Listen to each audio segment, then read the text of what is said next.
Foxxyboi talking to me.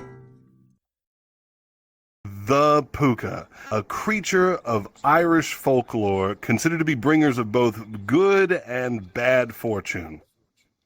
Why Puka? Yeah. Why are you Puka?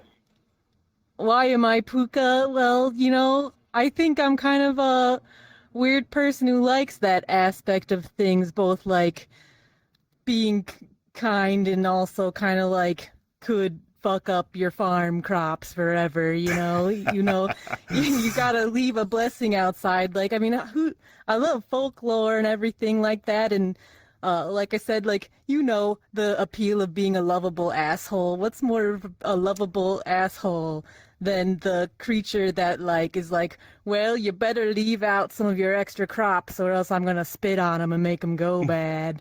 And stuff like that, Like, I'm not of like Irish descent or anything specifically, but the pieces just fell into place, and I'm just a general mythology and folklore like fan. I've always liked mythological creatures and all the pieces of like what they could be, the shape shifting, the like dubious slash beneficial nature. It all kind of like pieced together, and then the name as well. Like, I've told you a little bit about my like naming convention story in the past, but my name alias before Puka was literally Pookagoat.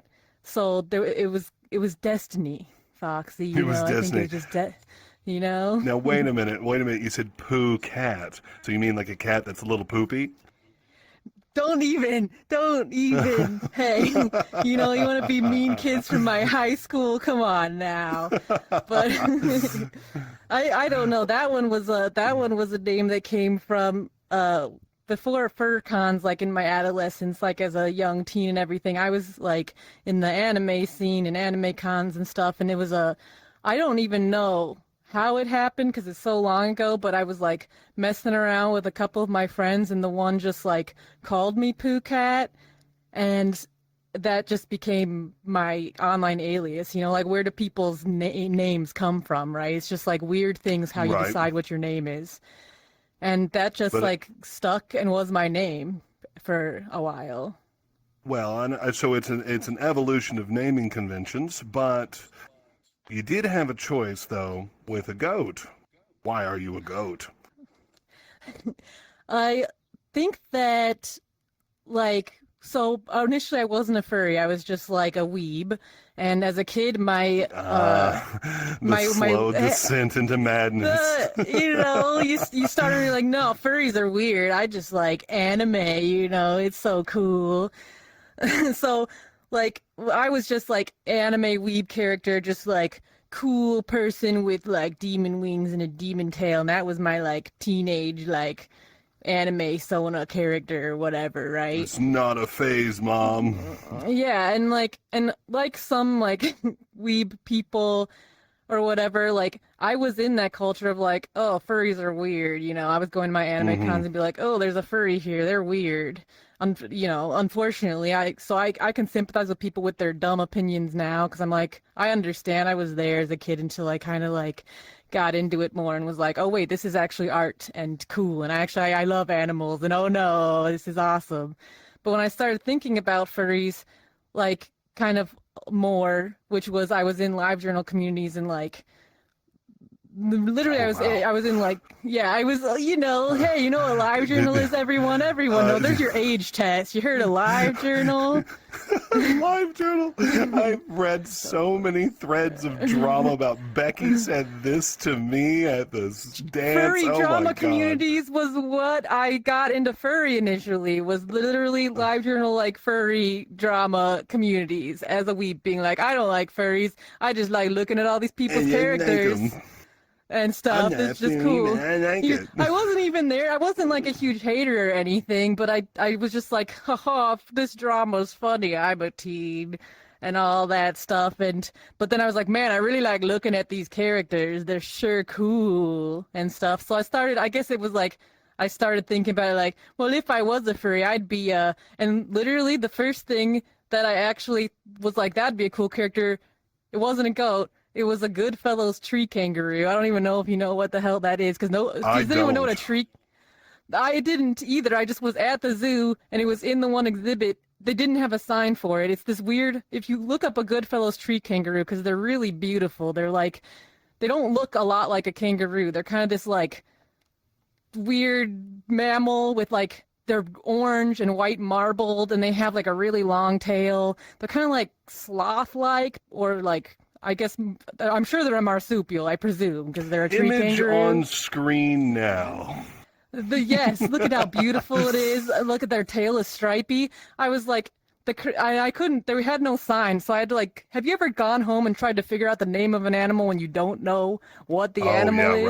right. That's a challenge. Like, take a weird animal, like something fucking really weird that has no frame of reference, and then try to figure it out. So through this weird chain of events, I figured out. I was like, if I had a fursona, it would totally be that, because that's a cool thing, and no one has that. Fast forward later, when I actually was making a character, I was like, man, I should make I started to make like little characters. I made like a blue snow leopard looking thing with like emo hair. I made like a macaque and stuff. But what finally got me being like, I should make a goat was I was also on Gaia Online at the time. And You keep that's dating yourself. You realize this? I was born in 1990, everyone, and I did things on the internet that are not relevant anymore. But they were cool then. I They swear. weren't. No, they weren't. Guy They Online were was never cool. Guy Online was not cool. You know, there was a forum that had dress up dolls, so it was like a dress up avatar game and a forum, and it had other stuff in it. That's about it. But they had, monetized items they would release and free items they release, all that stuff. And during like a St. Patrick's Day like monetized item release, there was one little like pet creature that was released with it called like Shillelagh the Puka, and I still can't find images of it when I try to look it up because I guess Guy Online's not relevant to internet history or something. I don't know why we're not archiving the thousands of items, but I digress. It was a little black goat with long horns, and it had little bat wings or demon wings, which I told you I had a kind of like a child affinity for already. And I was just like, there's a magical creature that's a goat that has almost my name because I was Pookagoat.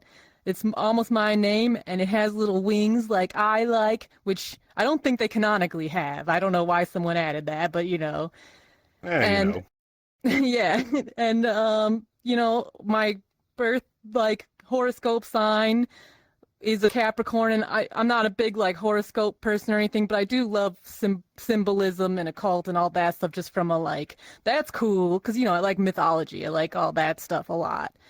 So I always had that affinity towards like I'm a Capricorn, which is obviously one of the cool zodiac signs. If you have a cool zodiac sign, maybe you care about it more than being like a Libra and you're just like a scale. But imagine being a half, you're just a little scale. Hi, little Libra. How you doing? Yeah. Oh, yeah, there's one right here. Yeah. That's right. Yeah, it's like if that's your zodiac sign, maybe you won't get super passionate about it with being a little woo-woo. But when you have a cool ass one like the fucking half goat, half fish, then you're like, oh yeah, this is cool.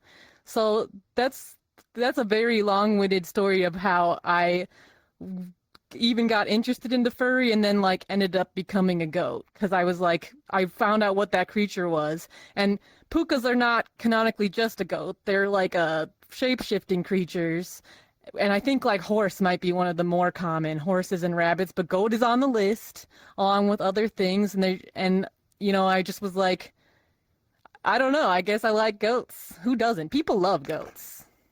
Uh, yes, they're great. And they have the sideway eyeballs. They can see Oh into yeah. your soul.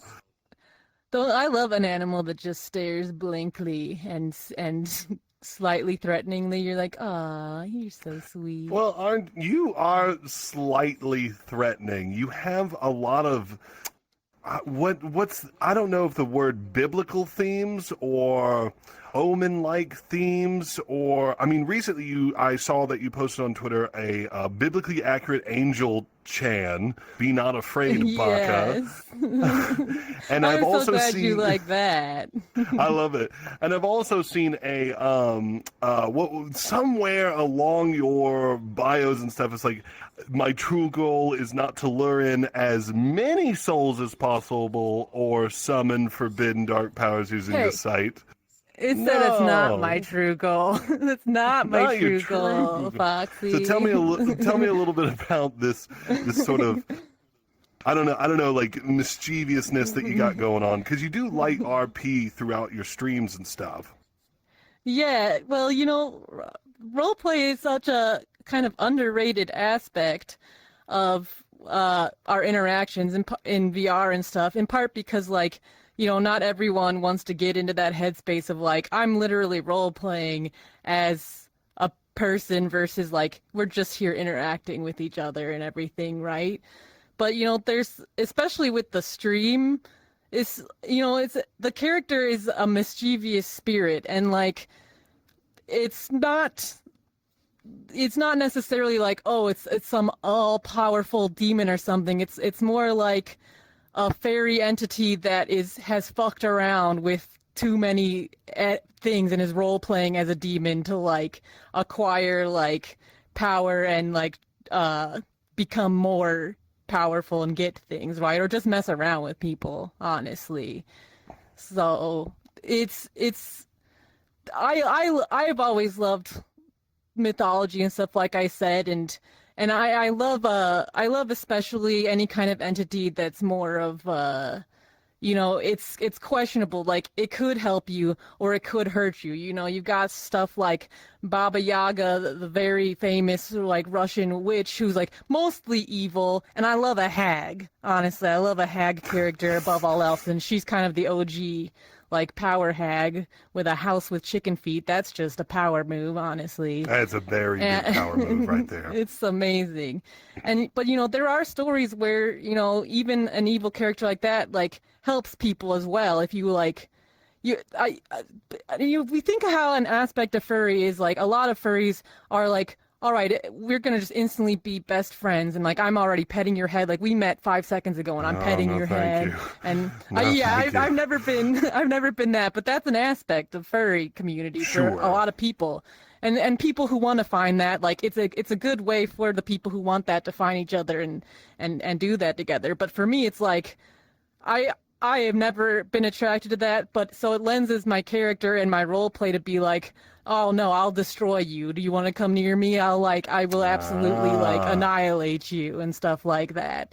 It's for me, and what I like to do and how I like to interact with people, being a creature that's like, oh no, I will kill you or I will Bite your head off destroy or you. whatever. Yeah.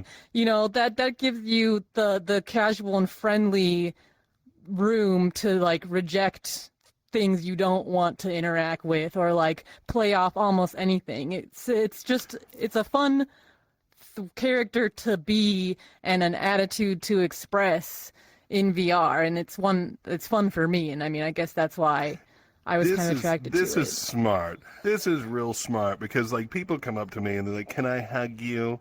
Can I boop your snoot?" And I'm like, "No," and then they get offended. It's like, well, you asked me a yes or no question. What am I supposed to do here? Yeah, I appreciate the ask, because some people just, like, They zoom right into don't. your face and they just do it. Like, not everyone asks. So I appreciate the ask, but we all have to understand that not everyone wants physical touch and stuff. I mean, part of why I have this harness with spikes on it on my main model and stuff, or, like, why I wear spikes, is it's kind of like a subtle visual indicator, like, maybe I don't like to be touched, that kind of stuff.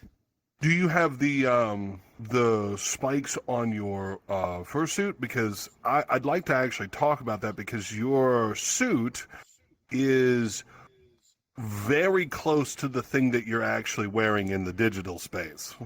Oh, yes, yes. So I don't which have one this. came first? The first Yeah, suit I'm came. sorry. Oh, no worries. The first suit came. I got that made by the wonderful fursuit maker that's Furred Up way back in 2015, and that's because they made this beautiful goat. When I started, like, I was like, well, I'm a furry now. A few years earlier than that, this is cool. And I was like, I want to get a fursuit. So You dived long before. headlong into it, didn't you? I was a few years in before then, but if you're gonna do it, yeah, fursuits are cool. They freaked me out when I was like getting into it. I was like, oh, they're weird. But when I stopped being basic and stupid and was like, wow, that's an awesome piece of art and a cool costume. I started to look at them and be like, this is awesome, and my character is cool. I mean, I made a cool ass character, so this had to get made in real life. Let's be real. And the person that's for up had made. I did a little research, as you should always do with a fursuit maker, because you go with someone who's like they've made something either similar or like they've shown that their skills employ what I'm interested in getting out of my costume. They had made at the time my favorite goat suit. The person now is called Judah, and they have this beautiful character that like has fun fur that's like bright green with these like weird crazy party streaks, the kind of thing like how would that work in a Ooh. character? It's crazy. It's like that, and it's like purple green and like has cool black accents. And then the cool part about it is like on the face is the party fur was like shaved down, so it turned into kind of like these little freckle spots like on the face. Like it was so awesome and just a beautiful goat shape. So I got that from That's For Up back in 2015, and I did all kinds of like fun stuff at cons because like that was a fun thing to do. And I honestly haven't gotten a suit a lot recently, but planning to at Anthrocon coming up soon. Well, yeah, because I did see your YouTube channel, and there's a few videos of you wandered around a convention, and and Yes. I was just kind of stunned that your suit looks so much like what you got in here. Is what you wearing a custom model all the way through, or what's going on here? This is a custom model, and I can do credit to bringing my character so well here to Milo. Milo Goat or Yellow Stumps, just like a really Oh, awesome wait, 3D that name artist. sounds familiar. Did they do the little noodle dragon thing, or am I thinking something different? Yes, they did. They did a noodle dragon. They have an angel dragon, a griffin. They have a little deer model, and I think at least one other. But like Milo has a lot of cool work, and I went with them because again, just like with the fursuit, I was like looking around when I like got into VRChat. Like I played for 100+ hours before I was like I should get a custom model or anything like that. And they had this really awesome little like imp-like goat character they'd done, and obviously they're a goat themselves. So it's like, that was it was like, well, I like what that person makes. And I was so happy that they accepted my commission because they have like multiple people interested, and I was just like, oh man. And they did such a good job. I mean, I didn't send them the like my fursuit as a reference. I just had if you saw I had made an updated reference sheet. But who knows, maybe the fursuit had kind of like influenced my new reference sheet at that point. Like it's all this kind of like ever spinning circle of like things that piece together and become the aesthetic of the character and the how it expresses, right? But I had no spikes on it, is the You added long the answer to spikes. that. Yeah, No, you can I get it didn't cool even let custom you answer that accessories. question. I love it. I was like, I'm so obsessed with the suit. I didn't even let you answer it. Yes, you do not have spikes on the IRL. I like it. I like I it. I do have a little custom harness thing I got from a cool thing though. This little like similar strap like thing. But the cool thing is in the furry fandom there's so many amazing artisans, digital and physical, that if you got the cash, you can pretty much get almost anything you want made for your character, and whether it be in the VR space or in real life. So, and it's fun to So accessorize in both. when did you start doing VR? Why? And how did it go? Well, it was back during COVID times, like I think like kind of late COVID, as for many people, I think was kind of like an entranceway into VR. Mm-hmm.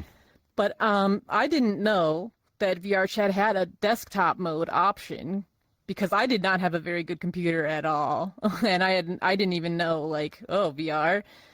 But back during when Anthrocon was kind of like investing time into hosting the VR events in place of the real life event, I know some of the staff and stuff, and like I saw when they released a little video before the event where they were like, "Hey, here's VR Anthrocon, and this is a video guide on how to participate and join the event." And then that was the shining moment where I learned, oh, there's a desktop mode in VR chat. That hey, so Let's play. this yeah, and that was awesome because that was just like going in and being like, I think like since I was a kid, I desperately wanted to interact in a social MMO environment, but like I never found one that I like felt like I gained traction in or like could do like I thought Second Life was a cool concept, but like the one time I finally had a PC that could run it, I like went in for like 5 minutes and I was like, this is intimidating and confusing and I will never play it ever again, that kind of thing. And I remember as a kid seeing like I had never experienced an MMO, and my younger sibling was playing RuneScape, and I was like looked and I was like, wait, are those other real people you're playing with right now? And it blew my freaking mind. Like I've always wanted the ability to socialize with people in kind of like any kind of MMO format. So it was just so cool to get the desktop mode like high five of like, hey, you can actually do this. And I played for at least 100 hours of the game before eventually I was like, I'm gonna get the VR now. No regrets. It's great. No regrets except for my bank account, wallet, and credit card statement. No regrets. Hey, we stream. We can write it off on our taxes. It's cool. So when did you start streaming? Oh, goodness, like a good 3 years ago now. And the funny thing is, most people stream and they pick like a game or something and they play it, and maybe you have a PNG tuber or something, maybe you don't, maybe a webcam. All of that, like, I'm sure most people don't start with a super fancy overlay and like things set up or whatever, but like I would see those and I would be kind of like, hey, that kind of thing seems like what I would want something. I wouldn't want to just start with nothing, right? It's just you gotta have something, right? You gotta, but you don't need anything. But I was like, I don't know. But I was just playing VR chat and enjoying exploration, public worlds, socializing with people, having a fun time in this game and everything. And random people would tell me like, oh, your voice, you sound like a streamer, or you sound like I like your voice. And I was like, I don't know what that means, but oh, it is really. Tell me more. That's so cool. so, so, and I mean, I think I'm pretty cool. So, you get. I'm It just not takes taking one that person bait. gassing I you am up. not taking that bait. Hey, Yeah, I'm pretty cool. Nuh-uh. I think that's not, look, I'm just saying, all it takes is really one person to gas you up and give you. No, I'm saying.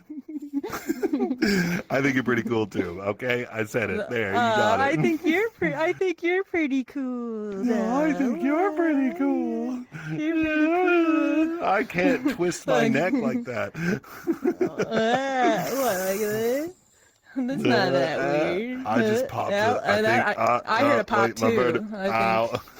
Oh, we should be careful. No more messing around with that. So you're telling me that you started streaming VR chat? That was your first set of games. Yeah, it was the game I was enjoying playing, and people, just as a note to everyone, gas up your friends or people that are cool, because all it really takes is one person encouraging you to get someone to really try something that maybe they would have never done without it.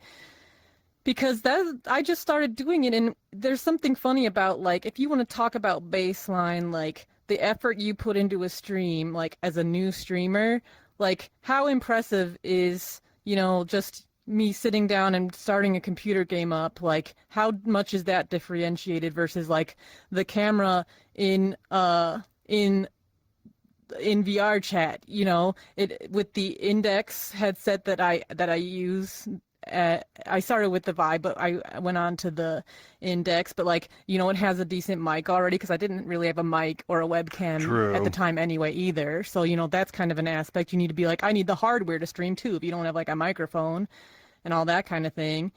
But it has a decent microphone. You have a fancy camera built in, and as a furry or just a user, you probably have a custom, like you have a custom avatar or found a cool model or something. So it's like you already have something that sets you apart through VR as well. So it kind of just was like, this is kind of an easier thing to like do and feel like I'm presenting something like unique and worthy of time. And yeah, VR chat was the first thing I did, and it was honestly probably over a year before I even did something besides VR on a stream. Right. So how has it been your journey in streaming? Like, you've been streaming for 3 years now, and are you doing it pretty often? What do you find challenging? What do you find great about it? What's up? Well, I try to keep to a pretty good schedule of Tuesday and Thursdays, like every week. And honestly, sometimes I look back and I'm like, have I really been streaming every Tuesday and Thursday for 3 years? What the hell am I doing? This is crazy. Hmm. In retrospect, when you really keep a good schedule like that. And I think in recent times I've gotten busy as heck, and sometimes I'm like missing a bit more but not feeling guilty about it, just like, well, I know I've got this going on. But I think the biggest challenge with it is when I started out, I just at the position of like what I was doing in life at the time, I had a bit more time to make really unique things that I was doing in the streams. Like I have kind of like some low-key like storyline things and little events and like stuff that I do in VR in the streams and stuff. And I think like a challenge would be that in recent months, I streaming is like the hobby and a fun thing to do, and it's like honestly amazing and rewarding. And it sucks now being here and not being able to do as much as I did back then because I'm caught up with other things. I'm just like, this is amazing. And there's like there's more people than ever. Like we're like when I started out, it was from like square zero. Now there's like consistent people that I've known for like months and months and months that like still for some reason think I'm worth coming around like every week, you know? And I think it's like the self like beating yourself up of like, I want to provide and like make it worthwhile to these people, and feeling bad when real life gets in the way because it's not a job. It's not, and in the capitalist society, it's like we only get as much time as we devote into our hobbies versus like the thing that we have to do to support ourselves. So, but it's been awesome overall, and I look forward to when I have time to keep doing more with it as well. So, you mentioned people keep coming back to your streams. I know a few. I know a few people that talk about you, and such as Joey J. Rue, my last guest on the show, the TV And what a show, great the YouTube. guest. What a It was great guy! amazing. But Amazing.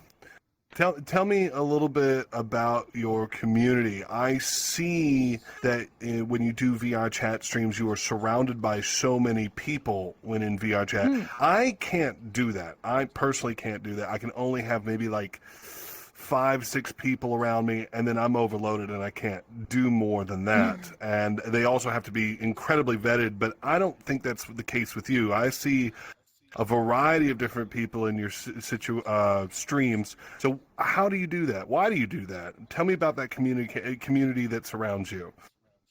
It's what it's funny about that is I didn't set out with a community in mind whatsoever when I started streaming, and I didn't realize that I wasn't like, oh yeah, if we do this for a long time, it's going to be the same people showing up and we're going to know who they are and stuff. I was just like, oh, we'll just do it, right? And it'll be whoever. No, when you stream, it will probably come to a point where it's like, you're seeing the same people again and again, and you get to know them and they could become friends and all that stuff. But quite honestly, I mean, like with the art chat, I definitely understand the desire to control who's around you, because when you just have whoever, you have to be really, really good at interacting with people, whether you as a person are like would actually be this person's friend or not, you know, in the most like Mm-hmm. polite way possible. Because yeah, I've never vetted people, and like who says it's not going to be something one day, but it was always just like well, I have some, you want to join? Okay, well, I need some note, like I have rules now that I'm like, okay, you read this, and if you break these, I don't feel guilty blocking you or whatever. But when it comes to just like I like being like, if you want to come and do this, you just can, because I like public worlds and VR chat. I don't get to really go to them anymore because the majority of the time I'm streaming and I can't control what people in a pure public world say. And you're not Yeah. effing with that. No, I wish I could, but like it's not safe for that. But you know, I always just felt like if you want to come here, like you can, and I've always kept it that way. Like I just that's what I like to, and it can be like overwhelming, I guess. I think maybe my unique brain composition lets me kind of just deal with it. Not to say there aren't times where I'm just like, okay, this is overwhelming, and like I feel bad if I try to include everyone. I try to like check up on everyone all the time, make sure everyone knows that like you are here, and hopefully this works out. It's funny when I see like some of my peers that don't always stream VR chat, when they do, and if they have a bunch of people, like if I'm there, I'll have a friend be like, how do you do this and stuff, and I'm like, I don't know, it wasn't my intention for it to be this way. I didn't set out with a community. People just like kept coming back, and then I realized it was a community when people are like, wow, I like your community. I'm like, wait, is this a community? I don't even know what community is. This wasn't what I thought was going to happen. So I might be the worst community ambassador ever, but you know, it's just, I think it's just casual and like open to everyone, and having a good mindset about like a mature attitude towards people, and you know, making sure people feel welcome, and not bending over backwards for everyone who comes in, but being like, hey, if you're respectful and you understand our vibes and you want to be here, you can be here, you know, that kind of thing. Yeah, I personally can't do that. I've always been the guys like, you know, you see in the Twitch chat and it's like, how can I join, or can I join you? And it's like brand new person, you know, they just followed you and whatever. I always tell them, hey, no, go fuck yourself. No, bye. I don't want you here. See, I love when I get the opportunity to be mean, but I'm such a nice bitch in my heart. But when it comes to super brand new people, there's always a speck of like, okay, we're gonna treat you with more hesitation than others. And it was not at the start, it was like partway through that I added like, okay, you have to go onto my Discord and read these rules and then find the secret phrase, which we don't say exists. So I'll be like, go read the rules, and then come back, they'll be like, I read them. I'm like, did you read them though? Did you little read fucking, them? You little lying shit. bitch. Every You single little word liar. from start to end. Oh, did you just skim them? And stop lying to. So, you know, and that helps you know, something as simple as that weeds out like the really weird random people. But you know, it's just I have the luxury of like, you know, I'm not like a crazy massive channel, and that's not even what I want. I really like the scope and size that I am now, because we have the luxury of like, it's very relaxed. There's a lot of people we get to meet and stuff, but it's never like, okay, there's 5 people who want to join every single day, so like we have to deal with that. It's like it's like I've always just streamed at my own pace, and everything else kind of like reacts to that, and it honestly it's pretty fun. So, who are you watching on Twitch these days? Who is inspiring and why? Oh, well, I don't get to watch a lot of streamers super often lately, but I honestly, one of the top channels I watch is a friend of mine called Gingivitis, who I always love his character design, what he implements into his stream. I empathize with his.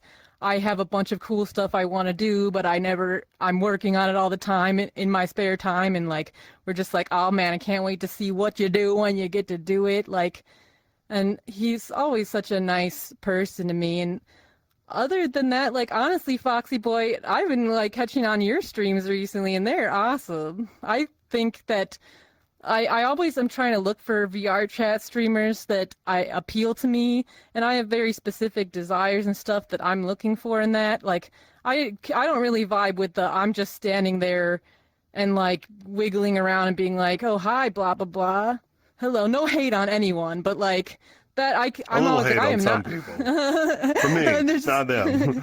Yeah, I'm not hating, but Foxy is. I'm hater. I'm the hater. You know, my hate is deep and quiet, and I'm more just like, we understand we are not the target audience for this, you know.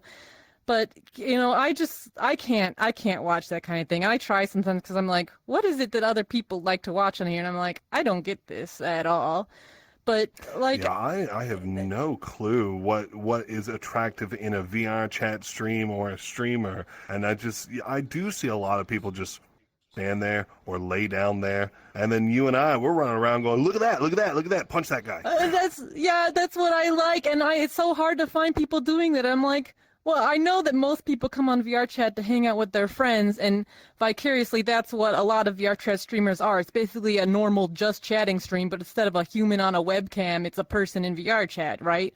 So I understand from that, but I'm just like, man, VR chat has so much cool stuff, and I look for VR chat streamers because I like VR chat and art and the things people make, and I feel like there's not enough people like doing that. So quite honestly, you're one of my favorite recent streamers I've been watching because I really like what you do. Thank you. I just thank you very much for that. I'm amazing, and I know it. Wow, it's true. It really is. I'm just so conceited. Now, I did want to. Okay, so. Completely kind of almost breaking off topic, but still on topic. You have some very unique starting soon screens. I saw that they were made by, what does it say in my notes? Serotonin? You had some animated, well, tell me a little bit about that, please. I'm sorry. Oh no, you're pretty good. It's Serotines, Serotines. Serotine's art on Twitter, or X, as we call it these days. I know. The artist, they made really awesome 3D like little scenes that were animated and looping, which is, I've been obsessed with just like, I love art that is just like, okay, I made like a scene and there's some subtle animations and it's a 15-second loop and maybe there's music or something like that. Like, that's something that has tickled my fancy for like an artistic like thing you can make, just a vibe. Just like, here's an artistic vibe. It's like a 2D image, but we're taking it to the next level and it's awesome. That's a lot of their art is like that, and they have an amazing style. It's like abstract. It has like themes that I like.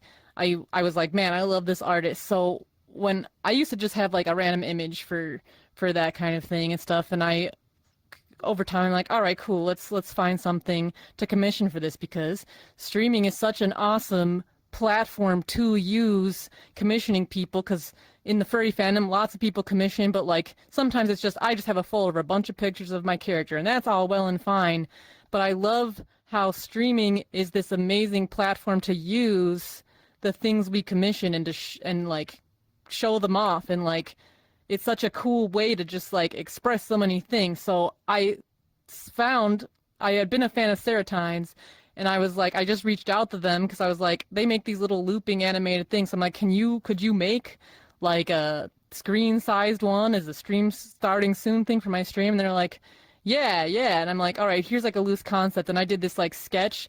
And the awesome thing is, at the time I was just like, okay, there's a picture of Puka sitting on a skull and maybe some stuff like this, and like I didn't think of like a background or anything. And they literally like went above and beyond and made a whole little like hill with like trees and mushrooms and all this stuff, and like The very first one I ever had is I have multiple that I use for different seasons and stuff now, but like the very first one is one from fall, and like I use it in I think September now, and it's just like it blew me away what they did with it.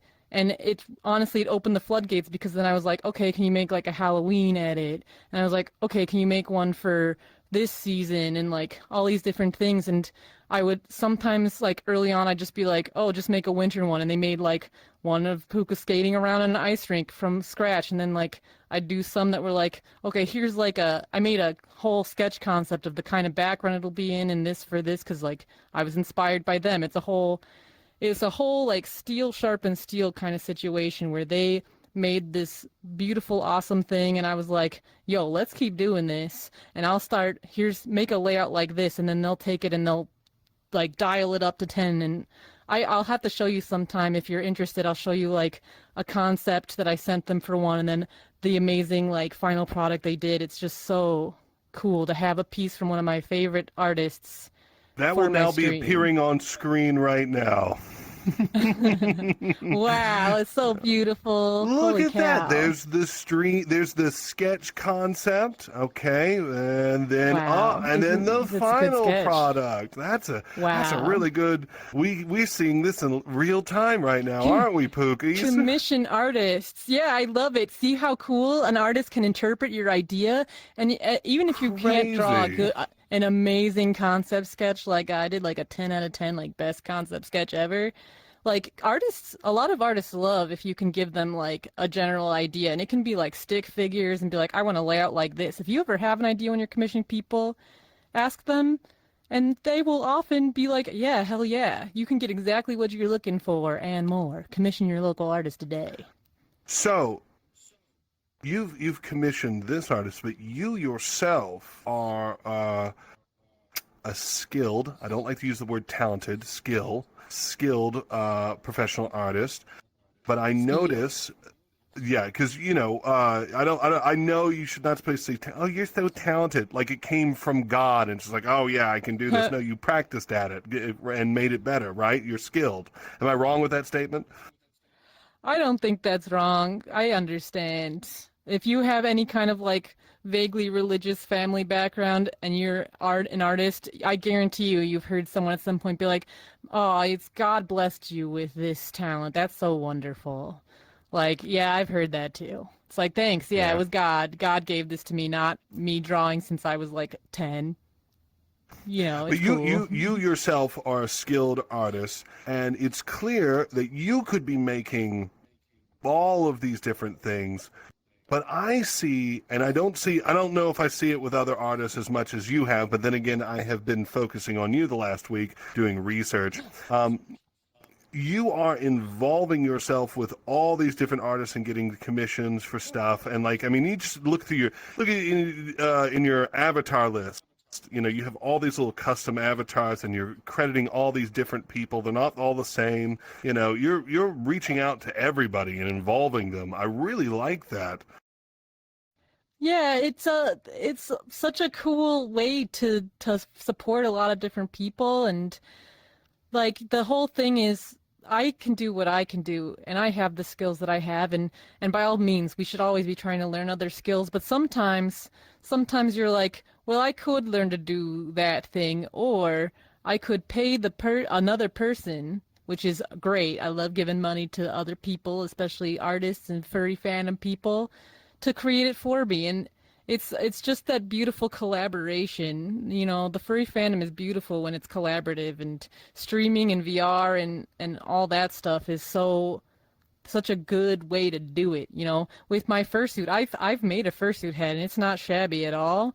And I could have potentially made my own, but I was like, let's pay someone else to do that, because in the time it would take us to learn and do it, we could support this great artist. So, I mean, I just think if you're in the furry fandom, and you have any way to afford it, you're doing yourself a disfavor if you're not looking for artists and hiring them, because there can be amazing people to work with. Right. Right, exactly. But you are an artist, so what I know because I've did my research, but please tell me, what are you producing in the art? Because I know you've got an Etsy store that I think is your main source of income, It, if I'm not mistaken. it sure is. So tell me a little bit more Um, about that, because I see a lot of wood carved stuff, which I was a little surprised with. yeah, that's honestly my main job right now, and the laser cutter is like basically my bread and butter and how I make all my income. But it wasn't always like that. However, I have always only basically done art for my income.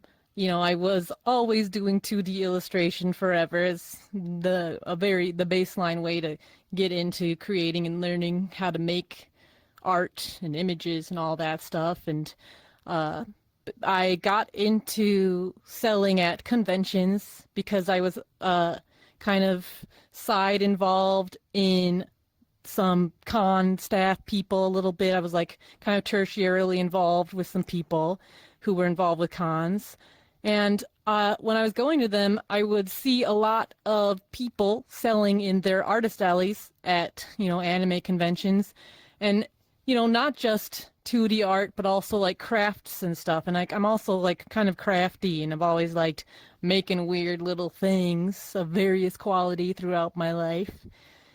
And I was very inspired by seeing what the people were selling there. So I made little things like fleece hats, which were a big popular thing at anime cons during my day, and little plastic charms, the Sculpey like clay polymer clay charms, and little just like little knick-knack stuff like that. A lot of little felt plush and stuff. And my friends or people I was associated with at the time were promoting a convention, and they had kind of like this table at a small press comic like event to promote the con. And it was like, well, can I sell some stuff on the table? And they're like, yeah, you can. And that was my first time ever, I think, getting money for what I did in a like any kind of fair or normal capacity.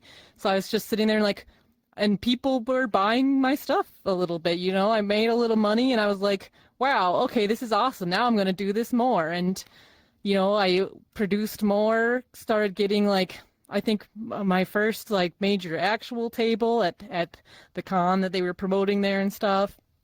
And it grew from there. And the most what I used to do was sewing. Like my whole business was pretty much making plush, and then I'd sell small items like buttons and stuff that had just my vector illustrations and that kind of stuff. I was doing this on the side while I was going to college for visual communication and design. So it was just kind of like the side thing that I was doing, and the cons like were successful enough. I wasn't making like huge money at the time or anything, but it was a lot to someone who never had a real job in their Sure. life, you know? And I basically made an Etsy store at some point. It was like a small thing, and like I had not as good pictures and a little more scuffed than I am today as my very professional, fantastic self. But that was Professional. well, I is very professional. This is professional goat artist goals. This is your goals, people. This is not easy to attain. I'll have you know. Wait, goat So, goals? Goat goals for real. For real goat goals. Come on. Those Greatest goat of all goals are time. goat. Goat. I'm goatin'. I do be goatin' all the time. And like I really like when I was getting out of college, I still wasn't laser cutting. I was still just making plush and stuff and, other small items, nothing crazy different. And that's what I was pursuing doing, like, because I was like, well, fuck getting a real job. This is working out. Like, I, Hmm. I had, I had some desire to like feel validated in everything I did, but it's like, I went to college for design, so I'm still designing things, and I minored in photo illustration. I'm still taking my photos and editing them and making everything look good and like practicing. And it's like, I have enough anxiety going in for a job interview somewhere and trying to convince them that I'm a normal, functional person. Let's just keep trying this for a little while. And like, it worked out. I made enough money, and The only problem was I was doing a lot of sewing, so I honestly hurt my body would hurt because I was hand making like hundreds Oh, of I'm stuffed sure. animals. Yeah, like I still like if I strain it too much, I can feel it, but luckily I kind of like didn't like absolutely destroy myself, but it was happening. I get like back strain, wrist strain and stuff, and it was it's bad when you're like a workaholic like I can absolutely be. You can easily like hurt yourself. And to anyone out there who is like an artist or anything, please always prioritize your physical being and your health over production, because I know how easy it is to just be like, yes, I'm finally getting serotonin in my broken brain because I'm making things, and this is so productive, and this is so great. Whoa, this is so great. I got really Whoa! excited. I You was fell so down. You were so excited. excited. I know, it's very exciting, honestly. But the whole thing was some what 4 or so years ago. My partner at the time found a laser cutter and that was being crowdfunded, and I'm interested in like doing different things and different machines to make things. And when you're in the creative space, you'll notice that a lot of times, like, to make certain things you need crazy hardware and like machinery to really be like, oh, I'm gonna make this now. Like, you need like, oh, if you're gonna make pottery, you need like a furnace and all this stuff. There's some kind of baseline investment. And some of the people who get these cool machines that can do things have no fucking artistic talent at all. And I'm always like, why do artists never have the machines to make cool stuff? Because it's like everyone who's making this makes the most generic crap, just like plopped on a square, like it's just clip art and shit. I'm like, why do artists never get this stuff? It's because artists are poor. By the way, I'll tell you right now. That's why. That's the That's the secret. key. That's the That's secret they the don't secret. tell Yeah. you. We're telling the secrets tonight, though. Don't you worry about it. The insider Mm-hmm. scoop. So, but I was able to get that, and God, that's what really turned around everything. Like, I was making like money to survive at the time, but I just like started making a few designs with the laser cutter, and I had some really gosh darn good ideas that would do really well. I got fucking lucky with, some things going slightly viral on like Reddit and stuff with some of the designs I made. My original art still, all the same skills I'd been implementing in my vector graphics before, and just my natural creativity and great ideas, basically. Yeah. The luck was that the designs, there was a demand for them. They were selling in a good capacity. And the best part about it is, the laser cutter doesn't hurt my hands. It doesn't destroy my back or destroy my wrist. It's like once I create the design, I tell the machine to do it, and you set it and forget it. And Thanks, Ron it's Popeil. yeah, it's it's not just good because of the fact that, I'm making like more money than I ever did sewing, which is a real kick in the ass, I'll tell you, because I was working way Mm. harder back then and hurting myself so much more. But Yeah, I'm I'm making seeing on your it's Etsy store. Yeah, you've only got like plush. What design? It's not even the plush itself. It's just the how-to design thing. I'm not sure what it's called. yeah, a few of my patterns that I used Patterns. to make. Right. Yeah, and I haven't even got all of them up there because I don't have the program to make the patterns on the computer anymore, but it's cool, maybe someday.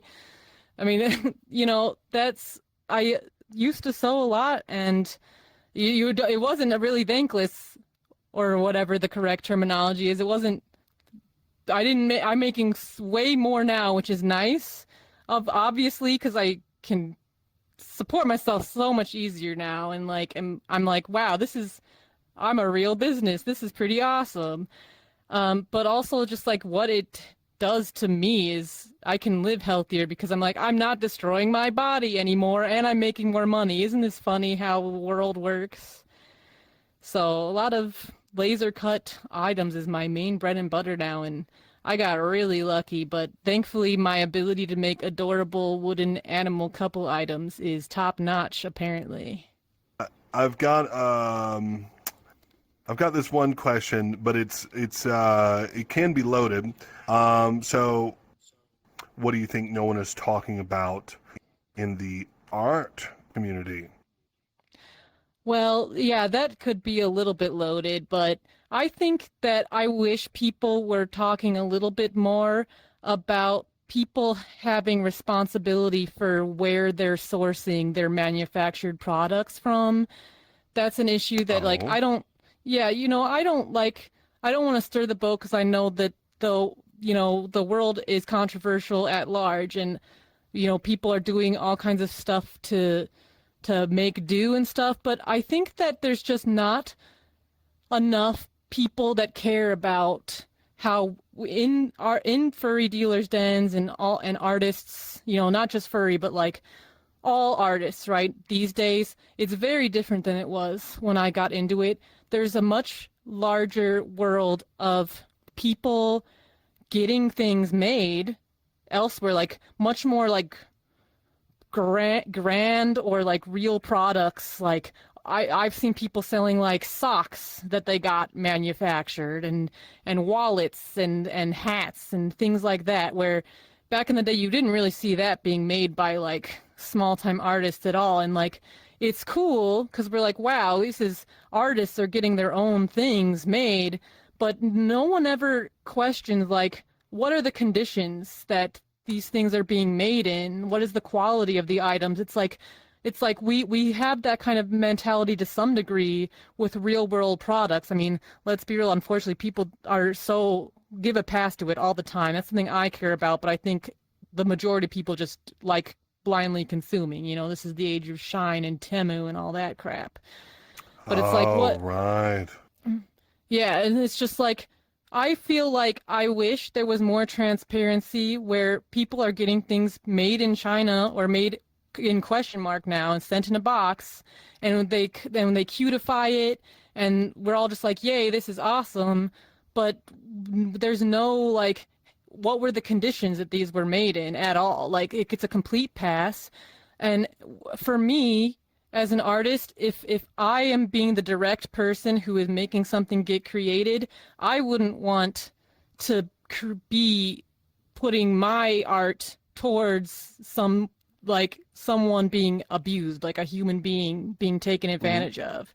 Right, I because think I've that's a seen the Timu warehouse thing, and they're just it's horrible there. And I refuse to buy products from Timu, and I didn't even oh, think about absolutely. that at a convention. Oh, there's the cute hat. That was never a thought process of where that hat came from. I'm thinking, oh, artist here, hat here, me time. Yeah, That's all I got. yeah, it's like there'll be people like, oh, we're running a Kickstarter for a plush we're getting made, our own custom plush, and like that's cool because we're like, wow, that's a plush that wouldn't get sold in Walmart. But where is it getting made? Are they actually being like responsible about sourcing where it's getting made? Because like, yeah, we can all like guiltlessly be like, well, this is just how it is for a lot of things, and we have to accept it. But when Sure. someone once you are directly putting your hand and making that get made, I feel like there's more responsibility there, but nobody talks about it. It's kind of like this open, just like, well, everything's effed, so don't question anyone at all. And I'm not out to like blast a specific business or anything. I just wish No. that more businesses and artists were transparent about it. Because like I would suspect that most people just probably find someone on AliExpress that makes something like what they want, and they're just like, make this for me, and they don't know what does the factory look like, what are the workers being paid, what are the conditions. Like that's something I think about a lot that I don't think gets discussed at all in the furry fandom. Like it's kept very quiet because people would rather just consume, and because it's an artist, it must be good, right? They must it's good because an artist is making money, even if it's off of human suffering somewhere else potentially. Right. I never thought about that. That's an excellent point you've brought up. Well, thank you. As someone, because I take a lot of my production in my own hands, and I've almost always only made things literally myself in my home. That's something that matters to me, and I think about a lot with what I see being done by my peers. I think we have run to the end of our conversation today, but I want to Mm. thank you for being here. Could you briefly tell me how can I find you online so I can support you in any shape, way, or form I can? if you would like to support your local, friendly, totally normal, adorable little goat, they are very findable at Pookagoat on a lot of things, such as Twitter/X and Twitch. I'm Pookagoat. My Etsy store is Pookat with a K, Dino Crafts. And you can honestly find any other weird little things I'm on via that. I'm Pookat Dino on YouTube. There's other weird tertiary things. You'll find me if you really want to. And if I'm good, I'll put all those links in the description down below, or over to the side, or up there, over there. I don't know where they are these days. Wow. Wow. Well, thank you so much for sitting down and talking to me today, Puka. I really appreciate it. Pleasure. My pleasure, Foxy. Thank you so much. Okay, now, Bye. goodbye. Bye. Goodbye. Bye. Goodbye.